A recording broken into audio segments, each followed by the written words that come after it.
السلام علیکم دوستوں، آج کی ویڈیو حقوق العباد اور خوف خدا کے بارے میں ہے۔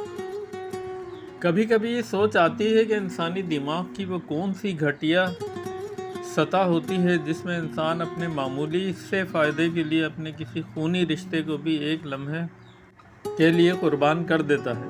اس کی تعلیم، اس کی تربیت اور اس کا خاندانی پن سب دھرا کا دھرا رہ جاتا ہے۔ منافقت کریں، منہ پر مکر جائیں، اونچی آواز میں جھوٹ بول کر جیت جائیں، چالیں چلیں، کسی کو نیچے دکھانے کے لیے جس حد تک جا سکتے ہیں چلے جائیں، اپنے عیبوں کو چھپا کر کسی اور پر ڈال کر جتنا اسے سرعام کر سکتے ہیں کر لیں، مگر صرف ایک بار آسمان کی طرف ضرور دیکھنا۔ وہ جو اوپر بیٹھا ہے نا، وہ جس کے سائے میں تم یہ سب کرتی ہو، وہ الجبار ہے اور وہ القہار ہے، پتہ ہے؟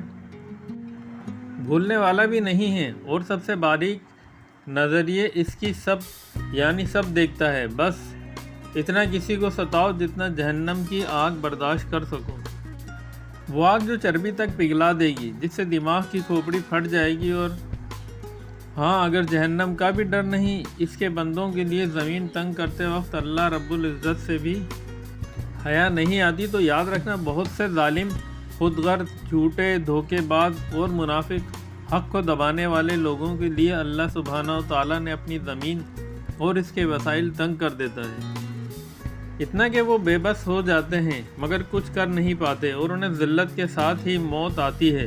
لوگوں کی آہوں سے ڈریں، ان کے صبر اور برداشت سے ڈریں۔ کوئی آپ کی وجہ سے اللہ رب الجلال کے سامنے رو لے، اس بات سے ڈریں، ورنہ آپ کو تو کوئی فرق نہیں پڑتا، مگر کچھ لوگ اللہ رب العالمین کے لاڈلے ہوتے ہیں، اور اللہ تبارک و تعالیٰ انہیں تنگ کرنے والوں کو کبھی نہیں چھوڑتا، بدلہ ضرور لیتا ہے۔ دوستوں، ویڈیو پسند آئی تو لائک، شیئر اور سبسکرائب ضرور کیجیے گا۔ جزاک اللہ۔